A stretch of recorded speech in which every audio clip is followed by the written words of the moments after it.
Welcome, welcome, welcome. This is Money Journey with Sonny. Here's our mission statement. Today's subject is health savings accounts. If you're new to our channel, go ahead and click any of the money icons below to review our past videos. Please smash the like button and subscribe. And we're using IRS Publication 969 for this information. What is an HSA? HSA is a health savings account. It's a tax-exempt trust or custodial account you set up with your qualified HSA trustee. Normally it's through your company or self-directed HSAs. You can open up with different brokerage accounts, like Fidelity, to pay or reimburse certain medical expenses you incur. You must be an eligible individual, again, eligible individual, and we'll get into that in a minute, to qualify for an HSA. No permission or authorization from the IRS is necessary to establish this HSA. You set up an HSA with a trustee. And here they're telling you what can be a trustee. Again, we're using IRS Publication 969. How to qualify for an HSA? You got to meet the following requirements. You have to be covered under a high deductible health plan, an HDHP. We're going to be talking about that a lot. So just remember that. Described later on the first day of the month. You have to have no other health coverage except what is permitted underneath other health coverage, which we'll discuss later. You aren't enrolled in Medicare. If you're enrolled in Medicare, you're disqualified. You can't be claimed as a dependent on someone else's 2020 tax return, or in this case, 2021 tax return. Now, we're going to discuss Medicare. We got a separate slide on Medicare, just so you know. Now, if you're a veteran, you might still be eligible, even if you're collecting a service-connected disability. Remember, read the publication on this. High deductible health plan. What is it? It has a higher annual deductible than typical health plans, and the maximum limit on the sum of the annual deductible and out-of-pocket expenses that you must pay for covered expenses. Out-of-pocket includes co-payments and other amounts, but don't include the premiums. And then they talk about the HDHP will provide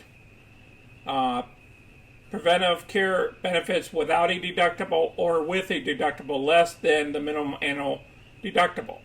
And it shows you some examples here.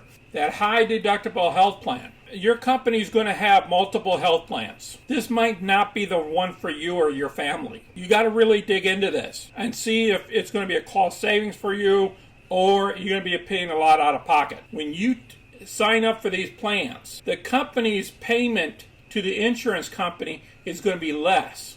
So they're going to promote these plans more than the other plans. So if you have diabetes, if you have like something that you're going to cost a lot of money every month, or you have children or family members that's going to require a lot of hospital visits, this type of plan might not be good for you. Really dig into that insurance. Now let's talk about other health coverage. If you and your spouse, if you have a family coverage, have HDHP coverage, you can't generally have any other health coverage. However, you can still be an eligible individual even if your spouse has a non-HDHP coverage, provided you aren't covered by that plan. You can have the additional insurance that provides benefits only for the following items. So they cover these items. You can also have coverage, whether provided through insurance or otherwise, for these other following areas like accident, disability, dental, telehealth, and other remote cares for plans years beginning before 2022.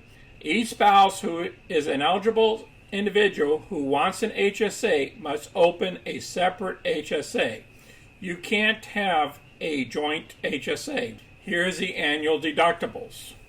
The following table shows the minimum annual deductible, and maximum annual deductible and other out-of-pocket expenses.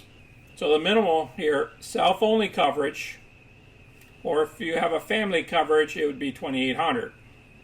These are minimums. And here's a maximum. Just make sure whatever the plan is, it has to be in HDHPs in order for you to be in an HSA. HSA contributions. Any eligible, remember, eligible individual can contribute to an HSA.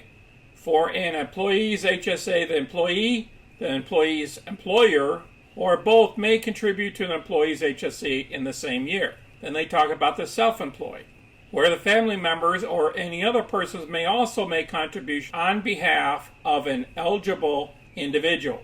Now remember, there's two separate here we're talking about. This is self-employed, this is working as a company. Contributions to an HSA must be made in cash. Contributions of stock property aren't allowed. Limit on HSA contributions.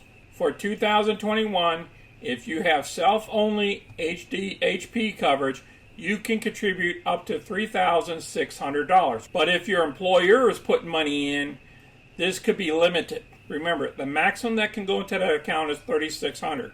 If you have a family HDHP coverage, you can contribute up to $7,200. Additional contributions. If you're an eligible individual, remember, eligible individual who is age 55 or older at the end of your tax year, your contribution limit is increased by $1,000.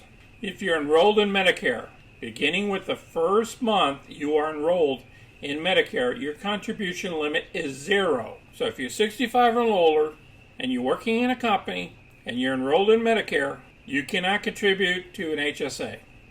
This rule applies to periods of retroactive Medicare coverage as well. So if you delay applying for Medicare and later your enrollment is backdated, any contributions to your HSA made during this period of retroactive coverage are considered excess. Distributions. If you receive distributions for other reasons other than the above, the amount you withdraw will be subject to income tax and may be subject to an additional 20% penalty tax.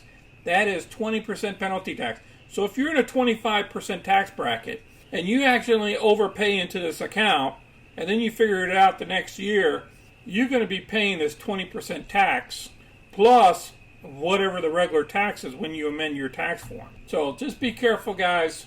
Plan ahead. Employers like to put money into these HSA accounts and stuff. Just plan ahead for all that. You will generally pay medical expenses during the year without being reimbursed by your plan until you reach the annual deduction for the plan or annual deductible for the plan. My son has used these plans already. What he does, he gets a credit card from the HSA, and then you just use that credit card and pay whatever you need to pay for on the medical side only. Stay away from the checks. Only deal with the debit card that they provide you for the HSA. It works out better, and then keep track of it. You don't have to make withdrawals from your HSA every year. I thought back in the day that if you got an HSA account, you had to spend all the money before the end of the year. Now it can be rolled over into the next following years. Insurance premiums. You can't treat insurance premiums as qualified medical expenses unless the premiums are for any of the following. Long-term care, healthcare continuation coverages, Medicare and other healthcare coverage if you were 65 or older, other than premiums for a Medicare supplement policy, such as Medigap. The IRS Publication 969. Balance in an HSA. HSA is generally exempt from tax. Now, I don't know what the state tax provisions are for every state. I can't tell you. All I know is about the federal tax here. You are permitted to take a distribution from your HSA at any given time. However, only those amounts used exclusively to pay for qualified medical expenses are tax-free. Earnings on the amounts in an HSA aren't included in your income while held in the HSA. If you had your money working for you, like if you had Ameritrade or if you had Fidelity, and there's a couple other companies out there that you can have an HSA with, and you were trading stocks and any profits you made there, you don't get taxed on it unless you use that money for anything other than medical benefits and other things. That's what they're telling you. When you leave your company, you can transfer your HSA into a brokerage to allow you flexibility in the marketplace. Always remember to check the brokerage and transfer fees before taking this action. The stock market is very volatile, and you can make and lose money, especially when you need the money at critical times in your life. I want to talk to you about my son's account. My son has an HSA account, and right now we're going to be doing monthly options against some of it. He accumulated over $15,000, and he doesn't use much of it at all whatsoever in that account. So what we're doing is we're getting into certain funds like ETFs, and we're doing monthly covered calls against the position. So then he receives income against those ETFs just to grow his fund. And he's been doing very well with it, but that might not be for you. So you got to be careful and tread lightly in this area because you can lose money, especially when you need it at critical times. Death of an HSA holder. It's very critical that you choose a beneficiary when you set up your HSA. And even when you transfer it, it's not really called a rollover when you transfer it. It's actually a transfer because you're going from trustee to trustee. If you take it away from your company and then you move it over to a brokerage account, so you have more control. If the spouse is a designated beneficiary, the spouse can use it as her HSA. So she will not get taxed on it unless she takes it out as cash and use it other than for medical expenses. If the spouse isn't a designated beneficiary, then something else happens. It stops being an HSA and it becomes taxable in the year which you died. If your estate is the beneficiary, then the value to include is included on your final income tax return, even when you're gone. If you have any questions or comments, please place them down below. Please read that IRS Publication 969. It's going to be in the description. If you'd like to see more videos of this educational stuff, go ahead and place that down below in the comments. If you have any video ideas or subjects that you want me to cover, go ahead and place that down below. And please share our videos with others and smash that like button and subscribe. And remember, ring that bell so you can get notified immediately whenever we have another video comes out. Thank you all for watching and enjoy your weekend. I want everybody being safe out there with their families. Take care. Until next time, this is Sonny and I'm out.